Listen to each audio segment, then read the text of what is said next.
Before we start this video, I want to touch on something. We had a video on the jaw saw, and I said we were going to have a giveaway on this. We have an overwhelming response on this, so I am going to give away another one at a later date. But right now, you can go to Paulstoolbox.com and see who won this one. Works has a lot of great products, and here's another one. It's called the Pegasus table. This work table is fantastic. I tested it out, and I really like it a lot. I'm going to be giving one away soon. This thing is a sawhorse and a work table, and in the sawhorse position, it can hold 1,000 pounds. Great tool. You're really going to like it. Check it out on my future video. I'm going to show it as I use it, and we're going to be giving it away. Welcome to Paul's Toolbox.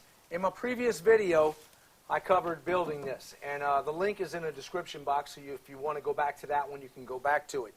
I had a piano hinge on the other side. I removed it so I could take the top off because we're going to stain it. One of the main processes I'm going to use to stain this or age it is going to be using a mixture of vinegar and water. What I do is I take a regular distilled vinegar, clean white, don't get a colored one, and then I mix it with steel wool. Okay? This is just regular steel wool that you get in the hardware store for cleaning off surfaces when you're staining. It's great stuff. It's clean. You drop it in here, and it's going to mix up well. You let it sit 24 hours. After I mix my 50-50 water and vinegar, I'll take one of these and drop in here. That's plenty. That's all you need. I'll just break it up and shove it down and seal the cap up. I let it sit overnight, and the next day it's ready to go. After I'm finished with this, if I have plenty left over, I found that when you let it sit too long, it gets a rusty color. So I now drain it. I'll take this and drain it into another container and seal it up, and it'll last longer that way. This is what happens if you let it sit for a few days with this in here. Now, it's not bad. It'll still stain this, but it'll kind of give you a rusty look or a little bit of a reddish look in there. And you may want that. So if that's the case, you can let it sit a little longer.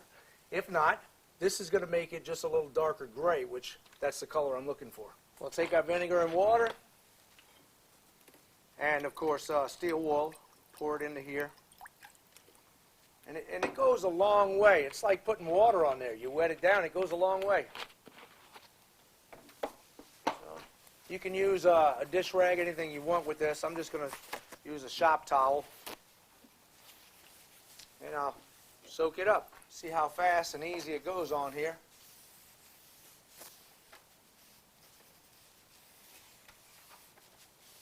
Now, it's not going to cover your little nail spots or anything like that, any little parts where you put putty on, because there's no tannins in that. It reacts to the tannins in the wood. You'll be amazed at the change in color on this.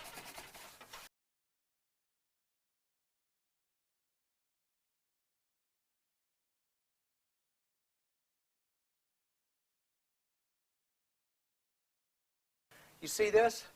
A little drop got on here when I put the bottle on here, but we'll get all that to blend in. I'm going to take this and just start right here.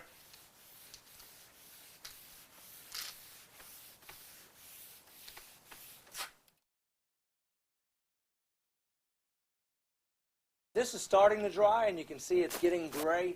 Once that dries completely, it's going to have a pretty cool look. I only use half of my solution. This is the lime where I put the vinegar on, and this is the lime where I added the water and put steel wool. So you still have plenty left in here, and I covered everything. We have our aging on here, and I want to really jazz this thing up. So there's a few more details that we need to add to this, and I'll show that in future videos. Right now I want to show you how the wood takes this aging. You see how one side is light and this one's dark? That's the great thing about this. It shows you all the variances of the wood, which gives you a really cool look. If it was all just plain and the same color, it wouldn't jump out as much as it does with this. Now I want to touch on the products that you'll need to make this happen. This is about $6. You can buy it at any of your home improvement stores. You can also get it on Amazon.com, and I'm going to put a link in the box, description box for that. it has 12 individual pieces in there. You only need one to make this happen. And you don't need a gallon. I have a gallon here because I've used it numerous times. You can get a quart for about $1.50, $2, and this costs you $5 to $6, and you're only going to need one of them.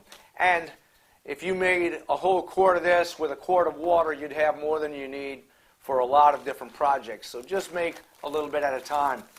Now, when I'm finished, I told you earlier, I'll put this into another jug without the steel wool because it will last a lot longer if I do that. Well, this part's completed, but I want to cover a couple of things for you. I took a piece of this wood and I just lightly sanded it down. Now, say you make a mistake. If you fix that mistake within a day or two, this is going to remain the same and you'll be able to match it perfectly. So what you'll do is you just lightly brush off the spots you need. If you have, just say you left some glue on there and it didn't take the stain, you knock that off, you come back over and hit that whole area, and it's going to darken up just the same as the rest of this. It's easy to touch up. It's not like a stain that's going to get darker in one spot and lighter in the other. It's just going to make this, the raw wood, the same color as the wood you've already stained or ebonized. None of this lasts forever. But I can take this and pour it back in there and leave that steel wool, let it dry out, and reuse it again. I'll just pour the solution back in there. What's going to happen here is you shake it up and you let it sit, and then about an hour later you can put it on another piece of wood and test it out, and you'll see it'll be a lot darker. Here's a piece that I did this with. This is what it looked like. I lightly sanded it, and then I came back over with this, and you see how dark it is? It gives a pretty cool look. You can take one board and make it light, one darker, one lighter, one darker, whatever. This is a toner. This stuff is great when I want to tint wood. You can buy these cans of toners, all types of colors. They even have blues and greens and different things like that. This right here is a light golden oak. This one's a brown mahogany. And this one is a universal walnut. They're about $7 a can. You can buy them on Amazon, or you can go to your local paint supply. If they don't have them, they can probably order them. Mohawk is a well-known company. So I'm going to show you a couple of things that I did with this. This light oak is right here. And I sprayed it over my area that I had already ebonized. So that's just making the colors a little bit different. If you look right here, this one was mahogany, this one was walnut, and this one's oak. And I'll show you what I'm talking about when I spray on it.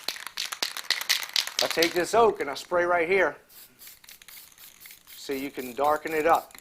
Once it dries, it'll get the same look as this. Right here, I'm going to show you this one.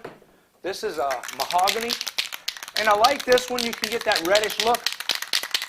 You can lightly spray it if you want,